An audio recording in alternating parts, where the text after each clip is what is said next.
Aujourd'hui, je reviens vers vous pour vous parler de quelque chose qui me turlupine depuis le début de la chaîne. Oui, ce mot existe encore. Voilà, depuis le début de ma chaîne, je reçois beaucoup de commentaires négatifs suite à un mot que tout le monde emploie sans savoir quoi qu'est-ce. C'est le mot dominance. Alors, je ne vais pas vous étaler ni vous montrer de commentaires puisque à partir du moment où le commentaire parlait de dominance, je le supprimais en vue justement de faire cette vidéo qui est vraiment importante. J'ai donc décidé de vous expliquer ce qu'est la non-dominance entre les espèces parce qu'il est temps de mettre les choses au clair.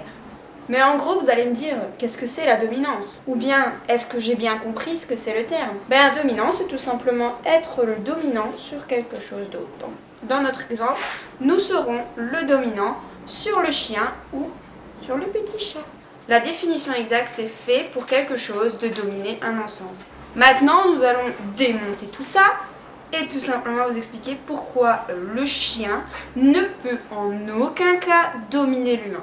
Des scientifiques ont décidé justement d'essayer de prouver ou de casser un petit peu ce mythe de dominance entre chien et humain par divers tests et expériences. Je n'ai pas d'exemple de ces tests tout simplement parce que ce sont des tests privés réalisés par des scientifiques, donc ça reste dans le domaine du privé. La seule chose qui a été publiée, ce sont les résultats. Il a été prouvé scientifiquement par cette batterie de tests que le chien, qui fait partie de l'espèce Canis canis, ne peut être dominant qu'envers d'autres membres de cette espèce, c'est-à-dire une nouvelle fois le Canis canis ou ses cousins. En d'autres termes, ton petit chihuahua peut être dominant envers un dog allemand comme envers un loup, c'est toi qui vois. En d'autres termes, l'homme qui fait partie de l'espèce des Homo sapiens ne pourra jamais être dominé par un chien Canis canis. C'est QFD. Par contre, l'homme, lui, a son devoir d'être le dominant, a son devoir d'être le chef bien musclé et a des idées bien arrêtées dans la tête, comme celle-ci que j'essaye de vous complètement casser.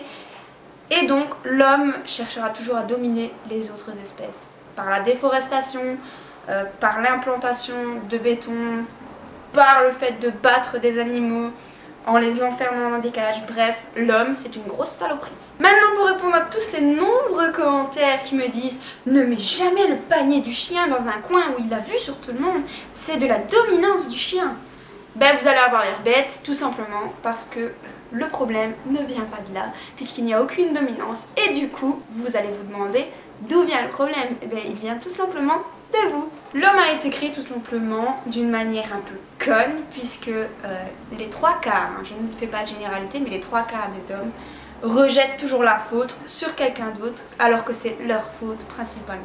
Il serait peut-être temps un petit peu de changer tout ça, non ? Les problèmes de comportement viennent toujours d'une mauvaise éducation étant petit et d'une mauvaise socialisation étant petit. Il est très important de vérifier et de faire au mieux quand il est petit pour faire que votre éducation soit parfaite. Donc, mes très chers amis humains, si votre chien a un problème, il serait peut-être temps de vous remettre en question parce que c'est votre faute à 99,9%. Dans cette vidéo précisément, je ne cherche absolument pas à régler vos problèmes. Je ne vais pas régler vos problèmes ici. Par contre, je vous demanderai si vous avez un de ces problèmes et que vous êtes membre de cette dynastie, je vais l'appeler comme ça, l'homme va avoir une dominance sur le chien et le chien a une dominance sur l'homme.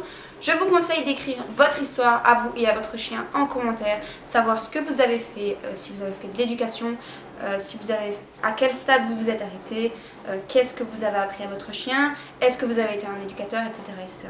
Ça me permettra peut-être de résoudre votre problème, mais comme je vous dis, je ne suis pas chez vous, je ne sais pas ce que vous avez fait à votre chien, et si vous n'êtes pas honnête, je ne saurais pas vous aider.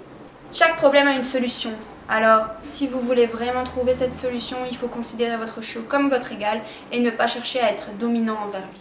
C'est à partir du moment où votre chiot est votre ami que vous pourrez obtenir des résultats. Un chiot ami ne veut pas dire que le chiot est tout permis. Il est éduqué un petit peu comme un enfant, mais il reste une personne qui est à votre égal et dont vous ne pouvez pas vous permettre de faire preuve de dominance. Voilà, maintenant j'espère que les commentaires négatifs à propos du placement du panier, de la dominance, etc.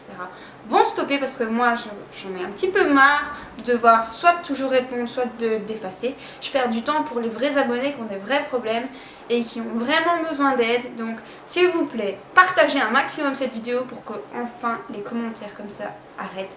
Que ce soit chez moi ou chez les autres youtubeurs, parce que j'en ai vu plein, des amis qui ont vraiment les mêmes problèmes, qui ont tout ça, des problèmes de dominance dans leurs commentaires. Voilà. Il est important de partager ça, c'est une information qui est très importante. Donc j'espère que cela vous aura éclairé l'esprit. J'espère que la vidéo vous aura plu et pour ma part, on se retrouve la prochaine fois.